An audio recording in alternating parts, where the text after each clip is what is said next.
Hello students, आप सब कैसे हो। आई होप आप सब ठीक होंगे। आज की इस वीडियो में हम करेंगे क्लास 12th का मार्च 2026 के लिए कंप्लीट पेपर। वीडियो पूरी देखना, अच्छी रहे तो लाइक करना, शेयर करना और चैनल को सब्सक्राइब करना। यहाँ से आपको 100% क्वेश्चन ऐसे सेम देखने को मिलेंगे, सेम टाइप के। बहुत अच्छा कंटेंट के साथ पेपर तैयार किया गया है। पहला क्वेश्चन ही यह रहेगा, यदि a is equal to r की वैल्यू दे दी 3, आर इज इक्वल टू -1 दिया है, तो ये चैप्टर नंबर पहला ही रिलेशन एंड फंक्शन का f of x is equal to x-2 और x-3 है। तो ए और बी क्या होगा। तो ये वाला फंक्शन पढ़ते हो तो यहाँ पर जो आपका राइट आंसर दिखेगा ये दिखेगा, वहाँ पर आपको 1 1 क्या दिखेगा, 1 1 यहाँ पर आपको 1 1 यहाँ पर भी 1 1 यहाँ पर भी है और 1 on 2 यहाँ पर भी है। तो इसके लिए आपके लिए राइट आंसर होने देखा 1 1 on 2, on 2 1 1 on 2, ये ऑप्शन ए हमारा क्या होगा राइट आंसर क्या रहेगा 1 1 on 2। नेक्स्ट क्वेश्चन रहेगा tan−√3 माइनस cot−√3 का मान क्या होगा। तो आपको दोनों की वैल्यू पता होना चाहिए कि वैल्यू रेंज होती है -π/2 से लेकर +π/2 तक होती है। यहाँ पर डायरेक्ट वैल्यू पुट कर कर आप निकालोगे तो यहाँ पर आपको राइट आंसर आएगा सी। क्या आएगा सी, 0 होगा। अब याद करते हैं, यदि आपके पास गिवन होगा इंग्लिश में ए इज इक्वल टू होगा if cos alpha sine alpha minus sine alpha cos alpha, A का ट्रांसपोज और ए, ये डायरेक्ट फार्मूला आप याद रखते हो। ए का ट्रांसपोज और ए की आप मल्टीप्लाई कराते हो ना, हमेशा उत्तर क्या आएगा आई आएगा। क्या आएगा आई आएगा। तो आई किस ऑप्शन में है, आई ऑप्शन ए में ही है। तो क्या आएगा आइडेंटिकल मैट्रिक्स आएगा। यहाँ पर आपको ए का डिटर्मिनेंट निकालना होगा क्वेश्चन नंबर 4 में। तो डिटर्मिनेंट कैसे निकालोगे, डिटर्मिनेंट का तरह आपका देखो स्टार्टिंग में 0 है तो 0 है, तो यहाँ पर आप मल्टीप्लाई करोगे क्या होगा 0 का सेकंड वैल्यू में हम क्या लेते हैं माइनस, माइनस का होगा ये 1, तो ये वैल्यू और ये वैल्यू कैंसिल। तो -1 की 0 के साथ मल्टीप्लाई कराओगे तो क्या होगा हमारे पास -1, और -2 की -3 के साथ मल्टीप्लाई कराओगे तो कितना होगा +6, बट फार्मूला में क्या होगा -6। इसी आधार पर आप सेकंड स्टेप लिखोगे, प्लस का क्या लिखोगे यहाँ पर 2 लिखोगे, और यहाँ पर 1 की और 3 की मल्टीप्लाई तो -3 होगा, और -2 0 करवाओगे तो यहाँ पर क्या होगा फिर 0 होगा। तो इसका आप सॉल्यूशन करते हो तो क्वेश्चन नंबर 4 का आपका राइट आंसर क्या आएगा। क्वेश्चन नंबर 4 का राइट आंसर आएगा आपके पास -12। क्या आएगा -12 आपको आंसर देखने को मिलेगा। ठीक है, अब करेंगे क्वेश्चन नेक्स्ट 5 का क्वेश्चन। ये आपको चैप्टर नंबर 5 से कंटिन्यूटी वाला चैप्टर रहेगा, वो left hand side equal to right hand side आपको प्रूव दैट करनी है। तो यहाँ पर आप निकाल सकते हो, क्वेश्चन इजी है। ए और बी की वैल्यू निकालोगे तो ए की वैल्यू हमारे पास क्या आएगी, क्या आने वाली, ए की वैल्यू हमारे पास आएगी 2 और बी की वैल्यू आएगी 1। तो ए की वैल्यू क्या 2 और बी की वैल्यू क्या 1। अब निकालोगे कैसे आप, यहाँ पर भी आपको ग्रेटर देन 2 है, यहाँ पर 5 है, यहाँ पर 21 है, यहाँ पर फिर भी ग्रेटर देन एक्स की वैल्यू क्या 10। तो एक तो आप A X plus B is equal to क्या होगा 2 मान सकते हो, और A X plus B is equal to क्या होगा 10। ये दोनों इक्वेशनों को आप सोल्व करके ए और बी की वैल्यू निकाल सकते हो। नेक्स्ट क्वेश्चन नंबर रहेगा हमारा 6 का। ए रेडियस ऑफ सर्कल इंक्रीज होगी रेट ऑफ 3 सेंटीमीटर पर सेकेंड, तो find the rate of change area radius circle of 10 centimetre. तो ये एप्लीकेशन ऑफ डेरिवेटिव से रहेगा। आपको फार्मूला पता होना चाहिए सर्कल का, क्या होगा एरिया फार्मूला πr²। क्या रहने वाला πr²। रेडियस की वैल्यू हमारे पास क्या है 10 है, और increasing of the rate of change की बात करेंगे तो रेडियस चेंज हो रही विद टाइम के अनुसार क्या होता है 3। तो यहाँ पर इसको फार्मूले में आप पुट कर सकते हो। तो क्या होगा 2πr, क्या होगा 2πr। ठीक है, तो 2 पाई की वैल्यू हमारे पास कितनी रहेगी, पाई हम पाई रखेंगे तो 10, और कितना रहेगा हमारे पास 3। तो 2πr dt बाई हम क्या लिखेंगे dr/dt साथ में लिखेंगे। तो ये आप इसको सोल्व कर सकते हो। तो इसे सोल्व करने के बाद हमारे पास कितना होगा 60π हमारा क्या आएगा आंसर आएगा 60π सेंटीमीटर स्क्वायर। बस आपको बेसिक बता रहे हैं, आपको पता हो सब कुछ। नेक्स्ट क्वेश्चन करेंगे y² इजिकल टू 4x सप्रस रेखा, यानी इंग्लिश में पढ़ते हैं slope of tangent of the y² equal to 4x है। तो 80² + 280 क्या होगा। तो यहाँ पर पूछेगा क्वेश्चन नंबर 7। क्या है ये 7 का है, आपको पता होना चाहिए y इजिकल टू क्या था 4ax² आपके पास गिवन है। तो dy/dx इजिकल टू क्या होगा अपने पास 8ax। इसका आप क्या करते हो डेरिवेटिव करते हो, तो पावर आगे आने के बाद 2 कितना हो 8ax हो गया। अब यहाँ पर x इजिकल टू आपको क्या t देखने को मिलेगा, क्या t है, तो स्लोप निकालोगे तो यहाँ पर क्या होगा 880 होगा, क्या होगा 880 होगा। बस इतनी ही बात है, ये आपका कंप्लीट। और 880 नन ऑफ दिस का क्या रहेगा, आंसर रहेगा, क्योंकि ये ऑप्शन में ही नहीं है। नेक्स्ट क्वेश्चन रहेगा हमारा question number 8, secant square x बटे कोसिकेंट स्क्वायर एक्स का dx, यानी इंटीग्रेशन करना। आपको इंटीग्रेशन करोगे तो कैसे करोगे, तो सीकेंट स्क्वायर एक्स आपको डायरेक्ट मेथड लगा सकते हो या इसको पुट कर कर भी कर सकते हो। तो यह बताओ किस तरीके से करोगे, इसका डायरेक्ट आंसर बताएं तो मेरा secant x plus 10x plus कोट एक्स आंसर आने वाला था। वैसे तो इसका यहाँ पर आपको कोई भी क्वेश्चन में नहीं दिया, ये क्वेश्चन मिसप्रिंट है। वैसे तो आप इसका निकालोगे तो आंसर आएगा 10x प्लस कोट एक्स, क्या आएगा 10x प्लस कोट एक्स प्लस सी, ठीक है। वैसे आपको पता है इसका डेरिवेटिव करो तो सीकेंट स्क्वायर एक्स का होता है हमेशा 10x, क्या होता है 10x होता। अपर नीचे इसका मिसप्रिंट है, इस वाले को आप रहने देना।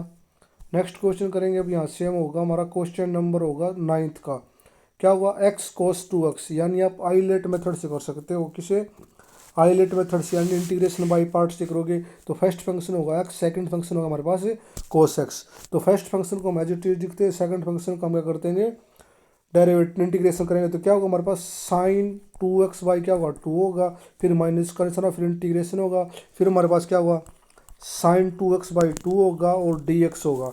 इसी आधार पर इस फंक्शन का फिर करेंगे तो हमारे पास आ गया x sin 2x बाई क्या होगा 2 और प्लस क्या होगा cos 2x बाई क्या होगा 4 प्लस c, ये हमारा क्या होगा आंसर होगा। तो क्वेश्चन नंबर 10 की बात करेंगे तो डिफरेंशियल इक्वेशन रिप्रेजेंट करेगा फैमिली कर्व को, y इजिकल टू क्या हुआ a sin x, तो x प्लस क्या है b है। तो यहाँ पर डायरेक्ट आपका आंसर आएगा क्वेश्चन नंबर 9 का राइट आंसर होगा हमारे पास। क्वेश्चन नंबर कौन सा है 10 का ना, तो 10 का क्वेश्चन का राइट आंसर होगा हमारे पास डी, क्या होगा डी राइट आंसर रहने वाला, करेक्ट आंसर हमारे पास क्या होगा डी। तो नेक्स्ट क्वेश्चन रहेगा question number 11, final general solution of the differential equation dy upon dx is equal to y tan x, क्या है dy upon dx is equal to y tan x। इसको हम क्या करेंगे dy बटे हम क्या करेंगे dx इजिकल टू क्या y tan x है, तो y को इधर लेकर आएंगे हम, dy अपॉन y को तो इस साइड जो मल्टीप्लाई में तो इस साइड डिवाइड होगा, ये डिवाइड में तो साइड क्या होगा मल्टीप्लाई में, तो ये होगा tan x dx। तो y का करोगे तो क्या होगा log y, 1y का क्या होगा log y, और tan x का हमारे पास क्या होने वाला है tan x का होगा आपको log की फॉर्म करना, tan x का क्या होगा log cos x प्लस सी। ये आपका आंसर है, डायरेक्ट आपको इंटीग्रेशन का फार्मूला बताकर करना होगा। अब करेंगे नेक्स्ट क्वेश्चन जो है प्रोबेबिलिटी से, क्या होगा प्रोबेबिलिटी से। अब ये गिवन है P of E, P of F और पी और एक इंडिपेंडेंट गिवन है, तो आपको पता होना चाहिए पी ऑफ ई यूनियन क्या होगा यूनियन ऑफ इजिकल टू होगा P of E plus P of F, और यहाँ पर माइनस का इंटरसेक्शन होता, और इंटरसेक्शन में क्या होता है दोनों इंडिपेंडेंट इवेंट हैं, दोनों ही क्या होती है प्रोडक्ट होती है, क्या होती है प्रोडक्ट, पी ऑफ ई और पी ऑफ एफ होगा। तो ये आप इस सवाल में पुट करते हो तो डायरेक्ट आपका आंसर निकलेगा, डायरेक्ट आपका 9/10 ऑप्शन क्या ए राइट आंसर रहने वाला है। ठीक है, ये डाइस थ्रो करा 6 टाइम उछालेगा, ये find the probability of getting the odd prime number, तो आप कुछ सोल्व कर सकते हो। C64 को इसको सोल्व करोगे तो आपको 15/64 राइट आंसर देखने को मिलेगा। जिसको परमुटेशन एंड कम्बिनेशन आता तो यहाँ पर सी दिया, तो सी में नीचे क्या सोल्यूशन होगा वो बच्चे कर हमें कमेंट बताए क्या फार्मूला लगेगा करेक्ट सोल्व करोगे जब। Right the formula of the variation of the random variable, एक फार्मूला पूछा डायरेक्ट रैंडम वेरिएबल का क्या रहने वाला, क्वेश्चन नंबर 14 का राइट आंसर क्या रहने वाला, variation of the x plus E x square minus E x का स्क्वायर। तो ये फार्मूला रहेगा, सभी बच्चे का कमेंट में फार्मूला करेंगे किस किस बच्चे को पता है। तो क्वेश्चन नंबर करेंगे, अब क्वेश्चन नंबर रहेगा हमारा 16 का, 16 नहीं 15 करके रहने वाला है क्वेश्चन। यूनिट वेक्टर ऑफ पाई/3 विद पाई आई के साथ है, पाई/4 विद जे के साथ है, और एन एक्यूट एंगल थीटा है, तो के की वैल्यू में फाइंड करनी के थीटा। तो आपको ये फार्मूला पता होना चाहिए, cos square alpha plus cos square beta plus cos square gamma is equal to क्या होता है 1। तो यहाँ पर अल्फा की वैल्यू टेकेंगे तो क्या होगा पाई/3 कोस स्क्वायर की, यानी कोस स्क्वायर में प्लस कोस स्क्वायर में हम यहाँ पर टेकेंगे पाई/4 प्लस कोस स्क्वायर, इसको यहाँ पर रखेंगे थीटा इजिकल टू 1। इन दोनों की वैल्यू पुट करेंगे और स्क्वायर करेंगे और बाद में इसको इस साइड लेकर जाएंगे, घटाएंगे। घटाने के बाद जो वैल्यू आएगी ना, तो कोस की आएगी। तो कोस की किसकी आने वाली, वो आने वाला π/6 की। तो ऑप्शन हमारा क्या होगा, ए राइट आंसर। लिखने की सुविधा हमारे पास कम है, इसलिए हम थोड़ा थोड़ा समझा रहे हैं आपको। अब करें नेक्स्ट क्वेश्चन। क्वेश्चन नंबर होगा 16 का, find the angle between the plane. तो यहाँ पर दो इक्वेशन होंगे, ठीक है। एंगल बताना है, एंगल के लिए आपको फार्मूला पता होना चाहिए, A1 × A2 plus B1 × B2 और क्या होगा प्लस C1 × C2। दोनों का नीचे यूनिट वेक्टर अलग अलग इक्वेशन का, A1 + A2 + B1 C2 या यूनिट वेक्टर होगा। यूनिट वेक्टर आपको बताना स्क्वायर लगता है, दोनों का अलग अलग हुआ, A2 का स्क्वायर प्लस B2 का स्क्वायर प्लस C2 का। आप ये फार्मूला लगाते हो तो find the angle between the plane के लिए आपको क्या मिलेगा, फार्मूला मिलेगा। ये थे आपके 1 नंबर के क्वेश्चन। अब बात करते हैं 2 नंबर के क्वेश्चन की। ये भी फिर चैप्टर 1 से आया हुआ है, ये आप आसानी से कर सकते हो। यहाँ से आपको बस डायरेक्ट पहला चैप्टर वो ज़्यादा इंपॉर्टेंट नहीं है, 1 या 2 मार्क्स के क्वेश्चन आते हैं यहाँ से। सेकंड चैप्टर बहुत इंपॉर्टेंट रहने वाला है, यहाँ से बहुत ज़्यादा 5 से 6 नंबर का चैप्टर आएगा ये। अब करेंगे क्वेश्चन नंबर, हम करेंगे 18 का। यहाँ पर आपको पता A² भी है, X² भी है, तो यहाँ पर पुट करेंगे ना, वो X² = होगा A, और माइनस का निशान है तो क्या होगा यहाँ पर होगा हमारे पास sin² X। और अगर प्लस होता तो हम क्या करेंगे, cos² X पुट करेंगे। यहाँ पर A है तो A जरूरी है साथ में, क्योंकि बार कॉमन आएगा और ये कटेगा, ठीक है। ये हम आसानी से पुट कर सकते, प्रूव दैट कर सकते हैं, बट आपको पुट पता होना चाहिए क्या करेंगे इस सवाल में। पुट कर आप निकाल सकते हो बाई ट्रायंगल मेथड से। तो नेक्स्ट क्वेश्चन होगा हमारा 19 का। इंपॉर्टेंट क्वेश्चन है, 2 नंबर का है। यहाँ पर देखो एक मैट्रिक्स 2/3 की है, तो ये वाले होंगे क्या होंगे, रो। ये कौन सी, ये रो की संख्या कितनी है, 2। कॉलम कौन सी, 1 2 3। तो कॉलम कितने हैं, कॉलम की संख्या 3। इस मैट्रिक्स में कितने रहेंगे, रो कितनी रहेंगी, रो रहेंगी 3। कॉलम कितने रहेंगे, 2। कितने रहेंगे, 2। तो आपको पता होना चाहिए जो मल्टीप्लाई होगी वो कितने रो और कॉलम की होगी। तो प्रत्येक, या पहली मैट्रिक्स का क्या उठाएंगे, रो, क्या उठाएंगे, 2 रो। दूसरी मैट्रिक्स का हमेशा लास्ट कॉलम उठाते हैं, तो ये क्या, 2। तो 2/2 की मैट्रिक्स होने जो रिजल्ट आएगा वो, और रिजल्ट आपका रहने वाला है, डायरेक्ट बता देते हैं हम आपको, 12 16 22 और 29। ये आपका क्या हुआ, रिजल्ट आएगा जो आंसर आप निकालोगे। तो आप प्रोडक्ट कर सकते हो, 2 की इसके साथ, 2 की 2 के साथ करोगे, फिर 3 की इस 4 के साथ करोगे, फिर 4 की इसके साथ करोगे, फिर नेक्स्ट फंक्शन में अलग इसके साथ करोगे, फिर इसके साथ आप कर आप आसानी से कर सकते हो। अब करेंगे हम नेक्स्ट क्वेश्चन, होगा हमारा क्वेश्चन नंबर 21 का। क्या होगा, F x = x² cos x है। लोग के सहायता से आप कर सकते हो, तो इसका राइट आंसर बता देते हैं हम डायरेक्ट, क्या होगा, cos x - x sin x। ठीक है, आप प्रूव दैट कर सकते हो, निकाल सकते हो, आपने किया भी होगा। अब डायरेक्ट क्वेश्चन नंबर 22 का, y = cos² 2x + 1 + x² का प्रूव दैट करना, dy/dx में निकालना, प्रूव दैट निकालना। तो इस सवाल को कैसे करोगे, आपको पता है cos 2x के 4 फार्मूले हैं। जिस भी बच्चे को चारों फार्मूले पता हो, सभी बच्चे कमेंट में लिखें चारों फार्मूलों को, उसी एक फार्मूले से ये सवाल निकलेगा। और आप इजी सिंपल वे है, 2 स्टेप का सवाल है ये। बताओ सभी बच्चे कमेंट करना के बताना इसका क्या रहने फार्मूले। अब करें 23 का, 2x + 3 x² + 3x + 2। तो ये भी क्वेश्चन इजी है, क्या रहने वाला है, उसका राइट आंसर रहेगा log x² + 3x + 2 + c। सभी पहले पार्टों में से क्वेश्चन पूछेगा, सभी ज़्यादा डीप नहीं पूछेगा। ये क्वेश्चन आसान रहने वाला है, क्या रहने वाला है, बिल्कुल आसान रहने वाला है। क्वेश्चन नंबर 23, ठीक। आप करेंगे नेक्स्ट क्वेश्चन है 24 का। π/2 से 0 तक क्या लिमिट रहने वाली, sin की पावर 4, नीचे भी sin की पावर 4, cos की पावर 4 ये है।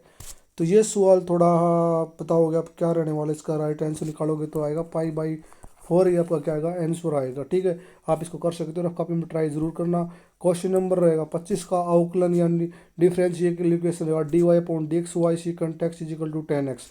2 नंबर का क्वेश्चन रहने वाला है। तो क्या रहेगा ये, वही बात, तो y को इधर dy/ क्या हमारे पास dx है, = क्या y secant x है। तो इसको y को हम नीचे लेके आएंगे, y dy/y = secant x और dx, और secant x का हम डेरिवेटिव करेंगे तो हमारे पास क्या होगा, secant x का क्या हुआ, secant x और tan x रहने वाला। इसका लो रहेगा log y, direct next step करोगे तो ये डायरेक्ट प्रूव दैट हो जाएगा। अब करेंगे नेक्स्ट क्वेश्चन, क्वेश्चन नंबर 27। यहाँ पर एक पासे वाला भी सवाल है, इसका माध्य निकालना होगा, क्या आपको मीन निकालना होगा। क्या है मीन, मीन पूछा गया। अब 10 डाइस ऑफ द थ्रो, तो आपको सीधा 1 2 1 से 6 तक का जोड़ करके 6 से डिवाइड करना है, तो 3.5 आपका आएगा। सीधा बेसिक सवाल था। क्वेश्चन नंबर 27 भी जी आप कर सकते हो, 28 भी ये रहेगा, और यहाँ से 28 भी आप कर सकते हो। क्वेश्चन नंबर 27 आप ट्राई करना। और एक ये रहेगा लास्ट क्वेश्चन रहने वाले हैं आप आपके LLP से। ये क्वेश्चन आपका LLP 3 सिक्कों को चित्र ऐड प्रोबेबिलिटी से रहेगा ये क्वेश्चन, ये भी करना आप और ये भी करना। और ये रहेगा इनवर्स ट्रिग्नोमेट्री से आपका 5 नंबर का क्वेश्चन रहने वाला है। एक्स और वाई और जेड की वैल्यू आपको निकालनी होंगी, और इसके आप आंसर निकालोगे तो इसका आंसर रहेगा आपका क्वेश्चन नंबर 32 के 32 का आपका राइट आंसर निकालोगे तो 32 के लिए एक्स की वैल्यू हमारे पास रहेगी 1, कितनी रहेगी 1, वाई की वैल्यू रहेगी -2, जेड की वैल्यू रहेगी 1। ये जो 5-5 नंबर के हैं सभी क्वेश्चन का सॉल्यूशन करके आप टेलीग्राम चैनल पर जो चैट वाला मैं ग्रुप से उसमें सेंड करना सभी बच्चे। ये वाला इंग्लिश में ही वाला आपने आंसर आपको बता दिया है। और यहाँ से आपको क्षेत्रफल निकालना है जो, ठीक है, इनक्लोज्ड एरिया सर्कल का, ये भी आप सभी बच्चे कमेंट में करेंगे। शॉर्टर डिस्टेंस बिटवीन 2 पॉइंट, ये हर बार क्वेश्चन आता है यहाँ से। पैरेलल लाइन के बीच में आना चाहिए और दूसरी समांतर लाइन के बीच, दोनों लाइनों के बीच में आपको निकालना आना चाहिए। यहाँ से क्वेश्चन हमेशा आता है। और एक यह रहेगा LLP से, क्या रहेगा LLP से 3 चैप्टरों के आपको 5 नंबर के क्वेश्चन करने होंगे। 5 या 6 नंबर के आते हैं, कितने 6 नंबर के आते हैं, कितने नंबर के 6 नंबर के। एक रहेगा मैट्रिक्स से, क्या रहेगा मैट्रिक्स यानी इनवर्स मैट्रिक्स से 6 नंबर का क्वेश्चन आपको देखने को मिलेगा। शॉर्टर डिस्टेंस से आपको देखने को मिलेगा, और आपको मिलेगा LLP से 6 नंबर का। तो यहाँ से आपके 18 नंबर पूरे।